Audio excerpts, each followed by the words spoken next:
Yes, guys. I hope that my audio is you are able to see me and my audio is clear. So, first of all, welcome to the bridge course. അപ്പോൾ എല്ലാവരും C A foundation ഒക്കെ കഴിഞ്ഞിട്ട് C A ഇന്റർലോട്ട് ഇരിക്കുകയാണ്. I believe that the P P T is also visible to you. അപ്പോൾ bridge കോഴ്സിന്റെ main intention ഒന്നേ ഉള്ളൂ. സി എ ഇന്ററിലെ എന്തൊക്കെയുണ്ട്, സി എ ഫൗണ്ടേഷൻ കഴിഞ്ഞ് എക്സാം ഒക്കെ എഴുതിയിരിക്കുന്നവര് ഞാൻ പ്രാർത്ഥിക്കുന്നു, let you clear the exams well. നിങ്ങൾ എക്സാംസ് വൃത്തിക്ക് ചെയ്തിട്ടുണ്ട്. So believe that you will clear your exams. So ഇപ്പോ വിളിക്കുന്നുണ്ട്. So I believe that you have written your exams well. So ഇപ്പൊ നമ്മള് we are entering into CA Interbridge. Myself, CA Sheshadri, faculty for law and audit at Ellens. So ഇപ്പൊ നമ്മൾ ആദ്യം വിത്ത് respect to law നോക്കാം. ലോയിൽ എന്തൊക്കെയുണ്ട്, എന്തൊക്കെ പഠിക്കാനുണ്ട്, or with respect to എന്താ പറയാ, എത്ര മാർക്സിനാണ് വരാൻ പോകുന്നത്, ലോ ഈസി ആണോ ടഫ് ആണോ, എങ്ങനെയാണ് അപ്രോച്ച് ചെയ്യേണ്ട ആ സബ്ജക്ട്, സിംഗിൾ ഗ്രൂപ്പ് ആണോ നല്ലത്, ബോത്ത് ഗ്രൂപ്പ്സ് ആണോ നല്ലത്, രണ്ട് ഗ്രൂപ്പും ചേർന്ന് കൊണ്ടുപോകാൻ പറ്റുമോ. സോ അങ്ങനെ കുറെ കാര്യങ്ങൾ you will be in a confused position. ഞാൻ നിങ്ങളുടെ ഒരുപാട് ടൈം എടുക്കുന്നില്ല, but I just want to tell you all the things in brief, precising the law subject in depth. So first and foremost thing I have to tell you is, എടാ law എന്താ ഒന്ന് വേഗം പറഞ്ഞേ. What is low? Law എന്താ? ലോയിന്റെ importance എന്താണ്? വേഗം പറ. ഇതൊക്കെ നിങ്ങൾ ഫൗണ്ടേഷനിൽ പഠിച്ച കാര്യങ്ങളല്ലേ. അറിയുന്നവര് ഒന്ന് വേഗം ചാറ്റ് ചെയ്തേ. Law is in one line you can tell that law is a code of conduct. എടാ ഇപ്പൊ ഞാൻ പറയട്ടെ, ഒരു ട്രാഫിക് സിഗ്നൽ ഉണ്ട്. ഈ traffic signal you have red signal, green signal, yellow signal. Now red signal വന്നാൽ you have to stop the vehicle. ഇവിടെ green signal you have to run the vehicle. ഇവിടെ yellow signal you have to stop the vehicle. ഇത് പറഞ്ഞു തരുന്നത് law അല്ലേ? That is how your conduct should be in the country എന്ന് പറഞ്ഞു തരുന്നത് law അല്ലേ? ആണ്. Now ഈ ലോ എന്ന് പറയുമ്പോൾ there are some four important components of law. What are the four more important components of law? I believe that the PPT is visible to you properly. Law എന്ന് പറയുമ്പോൾ ഇവിടെ 4 components ഉണ്ട്. ശ്രദ്ധിച്ച് കേൾക്കുക guys please. You have act, you have rules, you have regulations and you have case laws. ഈ 4 component ചേരുന്നതാണ് law. ഇപ്പോ നമ്മൾക്ക് in syllabus we don't have to study rules, but instead we have to study act പഠിച്ചാൽ മതി. we don't need to study rules, but ഈ act പഠിക്കുമ്പോൾ തന്നെ in between you might be needed to study the rules. sir act ഉം rules ഒന്നാണോ different ആണോ? ഒന്നാണോ different ആണോ? my answer is both of them are different. എടാ act എന്ന് പറഞ്ഞാൽ വാട്ട് ടു ഡു ആണ്, റൂൾ എന്ന് പറഞ്ഞാൽ ഹൗ ടു ഡു ആണ്. നിങ്ങളെ ഫൗണ്ടേഷൻ ഒക്കെ പഠിച്ച സ്ഥിതിക്ക് നിങ്ങൾക്ക് അറിയാം വാട്ട് ഇസ് എ കമ്പനി. നിങ്ങൾക്ക് പറഞ്ഞു തരേണ്ട ആവശ്യമില്ല. കമ്പനീസ് ആക്ട് ഒക്കെ നിങ്ങൾ പ്രിലിമിനറി ആയിട്ട് ഫണ്ടമെന്റൽ ആയിട്ട് പഠിച്ചു വെച്ച ആൾക്കാരാണ് with respect to C A foundation. ഇവിടെ എനിക്ക് മെയിൻ ആയിട്ട് ഫോക്കസ് ചെയ്യേണ്ട ഒരു കാര്യം എന്താ വെച്ച് കഴിഞ്ഞാല്, ഇപ്പോ കമ്പനിക്ക് രജിസ്ട്രേഷൻ ഇസ് മാൻഡേറ്ററി. എല്ലാവർക്കും അറിയാലോ. Basically you all no company mandatory, it should be registered എന്ന് എല്ലാവർക്കും അറിയാം. My single question here is, company mandatory register ചെയ്യണം എന്ന് പറയുന്ന ആരാ? കമ്പനീസ് ആക്ട് 2013 ആണ്. പക്ഷെ ഇത് എങ്ങനെ രജിസ്റ്റർ ചെയ്യണം, what are the procedures to be undertaken to register the company എന്ന് പറഞ്ഞിരുന്നത് റൂൾ ആണ്. So rule means how to do, act means what to do. So act ആണ് നിങ്ങൾ എന്താ ചെയ്യണം എന്ന് പറഞ്ഞിരുന്നത്, റൂൾ ആണ് പ്രൊസീജിയേഴ്സ് പറഞ്ഞിരുന്നത്. സോ നിങ്ങൾക്ക് നമ്മുടെ സിലബസിൽ, നമ്മുടെ ഇന്റർ സിലബസിൽ ആക്ട് ആണ് പഠിക്കാനുള്ളത്. മീൻ വൈൽ ആക്ട് പഠിക്കുമ്പോൾ വേറെവർ റൂൾസ് ആവശ്യം വരുമ്പോൾ ആ റൂൾസും നമ്മൾ പഠിക്കേണ്ടി വരും. So it's a combination. The C A inter law is a combination of both act and rules. For example, company എങ്ങനെ ഇൻകോപ്പറേറ്റ് ചെയ്യുക, company what is the procedure to incorporate, അത് പറയുന്ന റൂൾ ആണ്. സോ കമ്പനീസ് ആക്ടും പഠിക്കണം, simultaneously rule also you have to study. So act എന്ന് പറഞ്ഞാൽ what to do, rule എന്ന് പറഞ്ഞാൽ how to do. Now you have a different term called regulations. ഇപ്പൊ പലപ്പോഴും നിങ്ങൾക്ക് എല്ലാവർക്കും കൺഫ്യൂഷൻ ഉള്ള ഒരു സംഭവമാണ്, റൂളും റെഗുലേഷനും ഒന്നാണ് എന്ന് you might have been thinking. റൂളും ഹൗ ടു ഡു ആണല്ലോ, റെഗുലേഷനും ഹൗ ടു ഡു ആണല്ലോ, രണ്ടും ഒന്നാണ് എന്ന് വിചാരിച്ചിരിക്കുന്ന ആൾക്കാരാണ് നിങ്ങൾ. പക്ഷേ the answer is wrong, because റൂളും റെഗുലേഷനും both these things are two different concepts. Because rule എന്ന് പറയുമ്പോൾ ഹൗ ടു ഡു ആണ്, റെഗുലേഷനും ഹൗ ടു ഡു ആണ്. പക്ഷേ ഗൈസ് ഹിയർ ഇവിടെ പക്ഷേ റെഗുലേഷനും റൂൾസിനും ഒരു ചെറിയ വ്യത്യാസമുണ്ട്. It's a minute difference for regulation and rules. ഈ regulators, you might have heard about regulators, right? Regulators കേട്ടിട്ടില്ലേ? ഫോർ എക്സാമ്പിൾ RBI, SEBI, എന്താ പറയാ, ഇവരൊക്കെ റെഗുലേറ്റേഴ്സ് ആണ്. What is their main function? RBIയുടെ മെയിൻ ഫംഗ്ഷൻ എന്താ? RBIയുടെ മെയിൻ ഫംഗ്ഷൻ എന്താണ്? ഇന്ത്യയിലുള്ള ബാങ്ക്സിനെ റെഗുലേറ്റ് ചെയ്യുക എന്നാണ് അവരുടെ ഫംഗ്ഷൻ. സോ ഈ RBI ചെയ്യുന്ന ഫംഗ്ഷൻ ആണ് എന്ത്? They make regulations, they make rules, they give guidelines to the banks. ഇവര് തരുന്ന ഈ റെഗുലേഷനും പാർട്ട് ഓഫ് ലോ ആണ്. So what are the components of law guys? Act ഉണ്ട്, rules ഉണ്ട്, regulations prescribed by regulators. Regulators means RBI and SEBI. And finally you have case laws. Case laws എനിക്ക് നിങ്ങൾക്ക് പറഞ്ഞു തരേണ്ട ആവശ്യമില്ല, ബിക്കോസ് ഫൗണ്ടേഷൻ എഴുതിയ ഒരാൾക്ക് കേസ് ലോ എന്താണെന്ന് അടിപൊളിയായിട്ട് അറിയാം. Because case law means famous court cases which can be used as a reference. നമുക്ക് എന്തെങ്കിലും ഡൗട്ട് വരുമ്പോൾ നമുക്ക് ആ കേസ് ലോ റെഫറൻസ് ആയിട്ട് യൂസ് ചെയ്യാം. So which means case law എന്ന് പറയുമ്പോൾ there are two parties. Case കൊടുക്കുന്നവനുണ്ടാവും, കേസ് മേടിക്കുന്നവനുണ്ടാവും. കേസ് കൊടുക്കുന്നവരും ആർക്ക് അഗെയിൻസ്റ്റ് ആണോ കേസ് കൊടുക്കുന്നത്, ഇങ്ങനെ രണ്ട് ആൾക്കാരുണ്ട്. ഈ കേസ് കൊടുക്കുന്ന ആളാണ് പ്ലെയിന്റിഫ്, ആർക്ക് അഗെയിൻസ്റ്റ് ആണോ കേസ് കൊടുക്കുന്ന ആളാണ് ഡിഫെൻഡന്റ്. കേസ് കൊടുക്കുന്ന ആൾ, if I am giving, A is giving case against B, A versus B എന്ന് പറയും. A means കേസ് കൊടുക്കുന്ന ആൾ, B means against whom case is given. So A is said to be plaintiff, B is said to be defendant. അതാ നിങ്ങൾ പറ, പേര് ഈ side remember ചെയ്യാൻ പറ്റും. കേസ് കൊടുക്കുന്നവൻ പ്ലെയിന്റിഫ് ആണ്.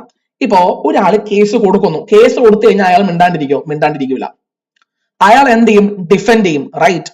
കേസ് കൊടുത്തു കഴിഞ്ഞാൽ അയാൾ മിണ്ടാണ്ടിരിക്കില്ല, അയാൾ ഡിഫെൻഡ് ചെയ്യും. സോ വിച്ച് മീൻസ് ഡിഫെൻഡ് ചെയ്യുന്ന ആളിനെ ഡിഫെൻഡന്റ് എന്ന് പറയും. സോ കേസ് കൊടുക്കുന്ന ആളിന് കേസ് ആർക്ക് അഗെയിൻസ്റ്റ് ആണോ കേസ് കൊടുക്കുന്ന അയാളുണ്ട്. So first of all understand the structure of law, first of all understand the components of law. You have act, you have rules, you have regulations and you have case laws. With respect to CA inter നമുക്ക് act ആണ് പഠിക്കാനുള്ളത്. And in between we should be able to refer certain rules as well as refer certain case laws. Now coming on to next important aspect, section 1 of any act. നിങ്ങൾ ഏത് act എടുത്തോ, ഇഷ്ടം പോലെ act ഉണ്ടല്ലോ. Companies act ഉണ്ട്, LLP act ഉണ്ട്, partnership act ഉണ്ട്. നിങ്ങൾ ഏതൊരു ആക്ട് എടുത്താലും ശരി, ആക്ട് പറയുന്ന 4 കാര്യങ്ങളാണ്. ഇതൊക്കെ ഞാൻ ഫസ്റ്റ്, സാർ നിങ്ങൾ ഇന്ററിനെ കുറിച്ചൊന്നും പറയാണ്ട് ബേസിക്സ് ആണല്ലോ പറഞ്ഞുകൊണ്ടിരിക്കുന്നത്, ഫസ്റ്റ് ഒന്ന് വൃത്തിക്ക് ബേസിക്സ് ഒന്ന് കേൾക്കൂന്നേ. കേട്ടിട്ട് ഞാൻ ഇന്ററിലോട്ട് വരാം, ഇന്ററിന്റെ ടോപ്പിക്സിലോട്ട് വരാം, ഇന്ററിന്റെ മാർക്കിംഗ് സ്ട്രക്ചറിലോട്ട് വരാം. With that I will wind up the bridge course. First ലോയിന്റെ ബേസിക് ആയ കാര്യങ്ങളൊക്കെ മനസ്സിലാക്കി വെക്കൂ, because that is very important. Because ഈ ബേസിക്സ് അറിഞ്ഞാൽ മാത്രമേ നിങ്ങൾക്ക് ഫൗണ്ടേഷൻ ഉള്ളവർക്ക് ഇതൊക്കെ ഓൾറെഡി അറിയാം. ചില ആൾക്കാരുണ്ട്, ഡയറക്ട് എൻട്രി സ്റ്റുഡൻസ് ഉണ്ട്. So they have to understand the basics of law. എന്നാൽ മാത്രമേ അവർക്ക് എന്തിലോട്ട് എത്തിക്കാൻ പറ്റുള്ളൂ? Correct. Then only they will be in a position to understand the chapters and understand the things in law. അപ്പോ scope, extend, title, commencement എങ്ങനെ remember ചെയ്യാം? Scope scope,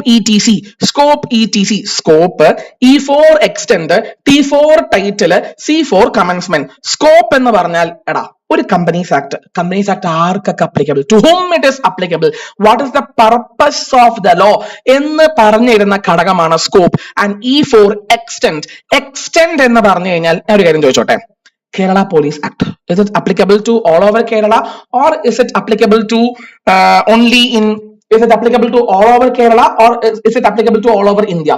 Kerala Police Act is applicable only to Kerala, right? അപ്പൊ ഏത് ഏരിയയിൽ ആണ് ആ ഒരു act apply ആകുന്നത് എന്ന് പറഞ്ഞിരുന്നതാണ് extend. T4 title means name of the act. എടാ scope, extend, title, commencement. Title means name of the act, commencement means ഏത് ദിവസം മുതൽക്കാണോ തുടങ്ങുന്നത് ആ ദിവസം, അതായത് the date of commencement, the date in which this act came into force, എന്നാണോ ഈ act നിലവിൽ വന്നത്, അതാണ് കമൻസ്മെന്റ്. സോ നമ്മൾ എന്തൊക്കെയാണ് സാർ ഈ first മുതലേക്ക് നോക്കിക്കൊണ്ടിരുന്നത്? We studied about what are the components of law. You have act, you have rules, you have case laws, and you have regulations. And what is the section number 1? ഏത് act എടുത്തോ, section number 1 is called introductory section ആണ് section number 1. section number 1 you have scope, extent, title and commencement. പിന്നെ അത് മാത്രമല്ല, നിങ്ങൾ ഏത് act എടുത്തോളൂ, section number 2 will focus upon definitions. What is definitions? Important terminologies. ഓരോ വാക്കിന്റെ അർത്ഥങ്ങൾ മനസ്സിലാക്കണ്ടേ? കമ്പനി എന്ന് പറഞ്ഞാൽ ആരാണ്, ഡിവിഡൻഡ് എന്ന് പറഞ്ഞാൽ എന്താണ്, ഓഡിറ്റ് എന്ന് പറഞ്ഞാൽ എന്താണ്, ഫിനാൻഷ്യൽ സ്റ്റേറ്റ്മെന്റ്സ് എന്ന് പറഞ്ഞാൽ എന്താണ്, ബുക്സ് ഓഫ് അക്കൗണ്ട്സ് എന്ന് പറഞ്ഞാൽ എന്താണ്, ഷെയർ എന്ന് പറഞ്ഞാൽ എന്താണ്, ഡിബെഞ്ചർ എന്ന് പറഞ്ഞാൽ എന്താണ്. സോ ഓരോ ടേംസും പറഞ്ഞു തരാനായിട്ട് നമ്മൾ റെഫർ ചെയ്യേണ്ട സെക്ഷൻ ആണ് സെക്ഷൻ നമ്പർ 2. ഇനി guys, since we have understood what law is in a broad sense, because law in the components നോക്കി, then one thing is law in the components എന്ന് പറയുമ്പോൾ you have act, rules, regulations and case law. അതിനുശേഷം നമ്മൾ നോക്കിയത് very very important thing ആയ section number 1 section number 2. So ലോയിനെ കുറിച്ച് ഏറെക്കുറെ ഒരു ചെറിയൊരു ഐഡിയ നിങ്ങൾക്ക് കിട്ടിയിട്ടുണ്ട്. Now come on guys, let's dive in to inter law. Inter law സംബന്ധിച്ച് first of all with respect to inter law ഞാൻ ഈ പറയും, ഗ്രൂപ്പ് 1 കുറച്ച് ലളിതമായ ഒരു പേപ്പറാണ്. It's easy to crack the paper, a good paper, not much tough, not much easy. It's an average paper in group 1 is inter law. Okay, inter law ആണ്, ഇന്ററിൽ വരുന്ന law paper ആണ്. കുറച്ച് ഗ്രൂപ്പ് 1 കുറച്ച് ശല്യം തരാത്ത പേപ്പർ എന്ന് പറയാം. But അതിന് ഓപ്പോസിറ്റ് ആയിട്ട് ഞാൻ ഓഡിറ്റും എടുക്കുന്നതുകൊണ്ട് ഗ്രൂപ്പ് 2 ചെറുതായിട്ട് ശല്യം തരാൻ പോകുന്ന പേപ്പർ ഓഡിറ്റിംഗുമാണ്. Since I deal with both the theory paper. Now today my aim is to address the topics and address the introduction with respect to CA inter law. Okay, now inter law totally you have 15 chapters. Sir, oh my god, there are a lot to study. Ade ഒരുപാടൊന്നുമില്ല, but still ഒരുപാട് ഉണ്ട്. Okay, so sir എന്താ sir ഇങ്ങനെ പറയുന്നത്? Of course ഉള്ളത് പറയണമല്ലോ. Inter ലോയിന്റെ first 11 chapters is company law. My humble request to all the foundation students, foundation exam കഴിഞ്ഞിരിക്കുന്ന ആൾക്കാര് വെറുതെ ഇരിക്കണ്ട. നമ്മൾ പഠിച്ച companies act 2013 for CA foundation അത് ഒരു വട്ടം റിവൈസ് ചെയ്ത് വെക്കുന്നത് ഭയങ്കര ഹെൽപ്ഫുൾ ആയിരിക്കും. Because 11 chapters are from Companies Act. 11 chapters are from Companies Act. Sir, അതിന്റെ മാർക്കിംഗ് ഡിസ്ട്രിബ്യൂഷൻ എങ്ങനെയാണ് sir? Wait guys, I'm going to give you all the introduction. Please peacefully wait. You have 1 chapter LLP. LLP കുറിച്ച് foundation സ്റ്റുഡൻസിനെ എടുത്ത് പറയേണ്ട എനിക്ക് ആവശ്യമില്ല. Why? Because you already know 5 marks ഫൗണ്ടേഷനിൽ വരാറുണ്ട്. സെയിം അതിന്റെ കണ്ടിന്യൂവേഷൻ ആണ് LLP. You have only 1 chapter from LLP and you have other laws. Other laws എന്ന് പറഞ്ഞാൽ it is neither company nor LLP. കമ്പനിയിലും പെട്ടതല്ല, LLPയിലും പെടാത്ത ഡിഫറെന്റ് ആക്ടുകളാണ്, ഡിഫറെന്റ് കോൺസെപ്റ്റ് ആണ് other law. So basically with respect to company law you have 11 chapters, LLP you have 1 chapter and other law you have 3 chapters. 11 plus 1 plus 3 total 15 chapters ഉള്ള 3 module ഉള്ള ബുക്കാണ് CA Inter ലോയിൽ നിങ്ങൾക്കുള്ളത്. Okay, and since this bridge is for the upcoming attempt means I think our batch is going to begin soon for May 2025 attempt from August. The posters are already there in our Instagram and social media handles. So avarkulladana, have an understanding of the subject. You have 11 chapters from company law, 1 chapter from other law, and you have 3 chapters from other law, 1 from LLP and 11 from company law. Now what is the mark distribution sir? ഇവിടെ ശ്രദ്ധിക്കുക, നിങ്ങൾ ഇവിടെ നോക്കപ്പം other ലോയിൽ 3 chapter ഉണ്ട്. ആ 3 chapter ചേർന്ന് this will come for 30 marks. 3 chapter ചേർന്ന് this will come for around 30 marks. The 3 chapter ചേർന്ന് തന്നെ നിങ്ങൾക്ക് എത്ര മാർക്കിന് വരും? 30 മാർക്സിന് വരുന്നതാണ്. But LLP മാത്രം it will come for 8 marks. LLP matram it will come for 8 marks and company law will separately come for 52 marks. Company law 11 chapters ചേർന്ന് 52 marks ഉം LLP മാത്രം 8 മാർക്കും other law മാത്രം 30 മാർക്കുമാണ്. So which means 30 plus 8 plus 52 which will be around not 52 guys. Company law will be correct തന്നെയല്ലേ? എൻ്റെ total correct തന്നെയല്ലേ? So total it's 100 marks paper. Other law 30, LLP yes 8. So which means correct 38 plus 62 guys, ചെറിയ തെറ്റുണ്ട്. Company ലോയിൽ നിന്നും balance എല്ലാം company law ആണ്. 38 marks ഫെമയും other ലോസും LLPയും ചേർന്ന് company law will be balance topic. So balance 11 chapters ചേർന്ന് 52 അല്ല, I'm so sorry for that, my mistake ആണ്. It's 60 marks, but other laws and LLP it will be coming for around Churn it will come for around 38 marks. Now, what are the types of questions expected? So we understood that there are 11 chapters. 11 chapters other laws matram it will be there for 3 chapters. LLP 1 chapter. Company law you have 11 chapters, and the question paper pattern is you will be having 30 marks MCQ and 70 marks descriptive. MCQs എന്ന് പറഞ്ഞാൽ it can be one liner MCQs in ചോദിക്കാം. It can also be case study MCQ ഒരു വലിയ case തന്നിട്ട് they will be giving you MCQ and you will be asked to write the MCQ. Why you are worrying guys?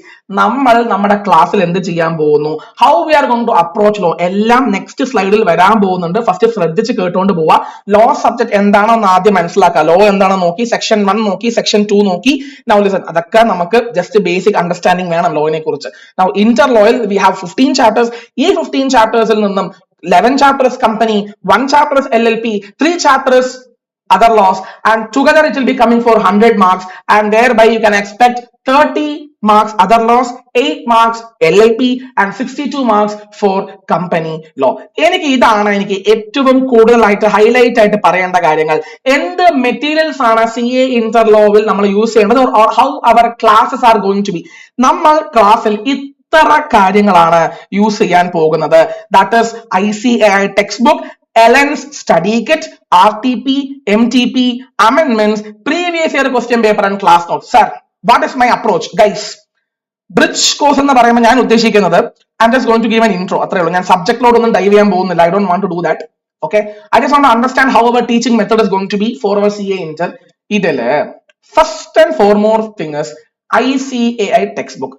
ആരെല്ലാം നമ്മുടെ ഇന്ററിന് വേണ്ടിയിട്ട് register ചെയ്ത് കഴിഞ്ഞ ആൾക്കാർ എത്രയും പെട്ടെന്ന് do book the books from CDS portal.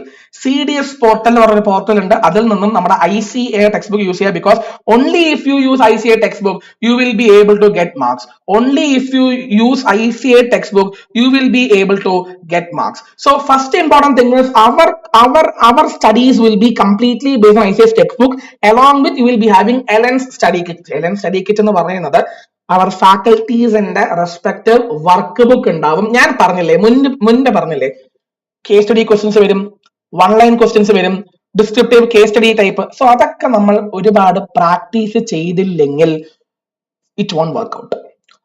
ആ എലൻ സ്റ്റഡി കിറ്റ് എന്ന് പറയുന്ന ആ work book, it's a work book given by faculties. ആ വർക്ക് ബുക്കിൽ will be having n number of practice questions which will be discussed in the class. And my interlaw class is for 20 to 22 days class ആയിരിക്കും എന്റെ റെഗുലറില്. 20 to 22 days ഉള്ളത് കൊണ്ട് we have ample time, and in that ample time we will be covering nook and corner of the ICAI textbook along with all the important അല്ല എല്ലാ ക്വസ്റ്റ്യൻസും will be covering so that you will be prepared enough for the exam. And ഈ രണ്ട് സംഭവങ്ങൾ നിങ്ങൾക്കറിയാം, foundation സ്റ്റുഡൻസിന് അറിയാം RTP എന്താണ്, MTP എന്താണ്. But with respect to whom, direct entry സ്റ്റുഡൻസിന് RTP എന്താണ്, MTP എന്താണെന്ന് അറിയില്ല. RTP means revision test paper, MTP means mock test paper. These are the two resources which are being released by ICAI. എടാ CA foundation students അല്ലാത്ത ആൾക്കാർ, direct entry പോകുന്ന ആൾക്കാർ, നിങ്ങൾ ഇന്നത്തേക്ക് നിങ്ങൾക്ക് ഒരു ചെറിയൊരു വർക്ക് ഞാൻ തരുന്നുണ്ട്. വർക്ക് എന്ന് പറഞ്ഞു കഴിഞ്ഞാൽ go and open up your ICAI BOS website. ICAI BOS എന്ന് സെർച്ച് ചെയ്ത് കഴിഞ്ഞാൽ you will be getting n number of resources, and these n number of resources has to be used by students. So നിങ്ങൾ അതിൽ നോക്ക് എന്തൊക്കെ resources ICAI തരുന്നുണ്ട്. അതൊക്കെ നോക്കി ഒന്ന് മനസ്സിലാക്കിയാലല്ലേ നമുക്ക് അറിയുള്ളൂ എന്തൊക്കെയുണ്ട് പഠിക്കാൻ, or എന്തൊക്കെ റിസോഴ്സസ് അവൈലബിൾ ആണെന്ന് അറിയുള്ളൂ. സോ അതിൽ തന്നെ RTP ഉണ്ട്. RTP മീൻസ് റിവിഷന് വേണ്ടിയിട്ട് യൂസ് ചെയ്യുന്ന revision test paper. Mock test paper എന്ന് പറഞ്ഞാൽ മോഡൽ എക്സാംസ് ഉണ്ടാവും. പ്രീവിയസ് ഇയർ ക്വസ്റ്റ്യൻസ് എന്ന് പറഞ്ഞാൽ പ്രീവിയസ് ഇയറിൽ വന്ന exam questions along with answer keys ഉണ്ടാവും. And finally we will be providing notes also in the class. So how to handle law, what is the methodology to study law എന്ന് പറയുമ്പോൾ നിങ്ങൾക്ക് complete things are made available in the class. Text ബുക്കും റിവൈസ് ചെയ്യും, ക്വസ്റ്റ്യൻസും text ബുക്കും mark ചെയ്യും. And study material means we have our work book Elan study kit. Elan's study കിറ്റിന് ആ സ്റ്റഡി കിറ്റ് നമ്മൾ വർക്ക്ഔട്ട് ചെയ്യും. Third important thing, class notes. ക്ലാസിന്റെ കൂടെ we will be marking the text, at the same time we will be writing written notes, because ക്ലാസ്സിൽ എഴുതുമ്പോഴാണ് it will be storing up in your head. ഈ book ചെയ്ത പ്രിന്റിനെ മാത്രം നോക്കിക്കഴിഞ്ഞാൽ ചിലപ്പോൾ തലയിൽ നിൽക്കണം എന്നില്ല, നിങ്ങൾക്ക് ഉറക്കം വരും. But if you write along with the class എടുക്കുമ്പോൾ in class notes will be given to you so that it will be registering in your head. And RTP, MTP, amendments, if any, ഈ എല്ലാ ക്വസ്റ്റ്യൻസും we have to discuss. എന്നാൽ മാത്രമേ expect ചെയ്ത mark നമുക്ക് കിട്ടുള്ളൂ. വിത്ത് respect to law, പൊതുവെ പിള്ളേർ പറയും തിയറി പേപ്പർ ആണ്, ഒത്തിരി പഠിക്കാനുണ്ട്, നമ്മൾ എത്ര പഠിച്ച് എഴുതിയാൽ പോലും നമുക്ക് മാർക്ക് കിട്ടുന്നില്ല എന്നൊക്കെ നിങ്ങൾ പറയാറുണ്ട്. അതിന്റെ main defect there is a lack of practice in practicing the questions and studying also. So അതൊക്കെ ക്ലാസ്സിൽ വന്നാൽ മാത്രമേ നമുക്ക് മാറ്റാൻ പറ്റുള്ളൂ, ആ തെറ്റുകളിൽ നിന്നും നമുക്ക് പഠിക്കാൻ പറ്റുള്ളൂ. So my humble request is do attend the class properly and experience the way of teaching and understand the difference. Then only you will be able to crack the exam, and then only you will be able to understand the professionalism in writing the answer. And finally, I have to tell you one more important thing, that is both groups. Sir, ഇത് എൻ്റെ ഒരു subject അല്ല, but എൻ്റെ ഒരു ഇതല്ല, it's not, I should not tell you, but since this is the first day in the bridge, ഞാൻ നിങ്ങളെ ഒരുപാട് സംസാരിച്ച് സമയം കളയുന്നില്ല, പക്ഷെ എനിക്ക് കുറച്ച് കാര്യങ്ങൾ പറയാനുണ്ട് with respect to both groups. Sir, ക്ലാസ്സിൽ വരുമ്പോൾ സിംഗിൾ ഗ്രൂപ്പ് ആണോ ബോത്ത് ഗ്രൂപ്പ്സ് ആണോ പ്രിഫർ ചെയ്യേണ്ടത്? My humble request is both groups. എന്തുകൊണ്ടാണെന്ന് വെച്ച് കഴിഞ്ഞാൽ, first thing, you have ample time. Second thing, class is going to begin in August. നിങ്ങൾക്കൊരു കാര്യമാണെങ്കിൽ ഞാൻ ഓപ്പൺ ആയിട്ട് പറയാം, recently we started the class on March for January attempt. We have completed group 1 within 3 months, 3 to 3.5 months, and group 2 classes have started. So within 3 to 3.5 months group 1 will be over. After that 3 to 3.5 months group 2 will be over. Effectively you are having 2 months for studies, revision and writing your model exams. In between you are having exam. Adana class in the structure of class ഞാൻ പറയാൻ പോവാ, അതൊക്കെ നിങ്ങൾക്ക് അറിയണമല്ലോ. You have to understand all these things, right? So whether both groups is possible, of course you have time. May 2025 എഴുതാൻ പോകുന്ന ആൾക്കാർ August first class join ചെയ്ത് കഴിഞ്ഞാൽ you have ample time, because by February portions will be over. March and April you have dedicated 2 months for revision. Which attempt, of course, ഓഗസ്റ്റിൽ തുടങ്ങാൻ പോകുന്ന ക്ലാസസിന്റെ back bridge ആണത്. So obviously the attempt is May 2025. And what are the facilities and the class structure എന്ന് പറയുമ്പോൾ, the morning class will be from 9 to 5, followed by you will be having weekly exams ഉം കാര്യങ്ങളൊക്കെ ഇവിടെ നടന്നിട്ടുണ്ട്. ഇപ്പൊ എഴുതി complete ചെയ്ത group 1ന്റെ mid എക്സാംസും complete ചെയ്ത് they are going to write full-fledged exam in next coming week. So of course, if you are ready, we are double ready. And ലോയിൽ എനിക്ക് main ആയിട്ട് എനിക്ക് സത്യം പറഞ്ഞു കഴിഞ്ഞാൽ ഒരു കാര്യം പറയണം, എനിക്കിപ്പോ എഴുതാൻ പറ്റുന്നില്ല. I have my writing pad, but I am unable to connect the writing pad because of some Microsoft issues. So basically I just thought of explaining company law ഒക്കെ explain ചെയ്ത് തരാം എന്നൊക്കെ വിചാരിച്ചാണ്, but I am unable to do it because I am not able to connect my tab and write it over that. പറഞ്ഞു കഴിഞ്ഞാൽ it won't be clear ആവില്ല. So എനിക്ക് ഒന്ന് മാത്രമേ പറയാനുള്ളൂ, ഈ ബ്രിഡ്ജിന്റെ ടേക്ക് അവേ എന്താണ്, ലോ എന്താണെന്ന ബേസിക് സ്ട്രക്ചർ നിങ്ങൾക്ക് കിട്ടിയിട്ടുണ്ട്. CA ഇന്ററൽ 15 ചാപ്റ്റർ ഉണ്ട്. 15 ചാപ്റ്ററിൽ മുഖ്യമായിട്ട് you have 11 chapters for law, 1 chapter for LLP, and you have 3 chapters for other laws. And very importantly to be understood, other laws 30 മാർക്കും, LLP 8 മാർക്കും, ബാക്കിയുള്ളത് company law 50 to 60 മാർക്സുമാണ് വരാൻ പോകുന്നത്.